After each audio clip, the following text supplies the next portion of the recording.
میگن کریستیانو رونالدو فوق ستاره دنیای فوتبال توی جمعی بوده.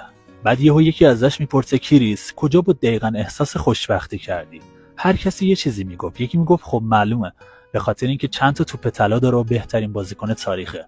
یکی میگفت به خاطر کلکسیونی از ماشینای لوکسی که داره. یکی دیگه هم میگفت به خاطر قرارداد سنگین تجاری که بسته. میگفت نه، هیچ کدوم از اینا بهم احساس خوشبختی نداد. تا اینکه یه روزی یکی از دوستانم زنگ زد.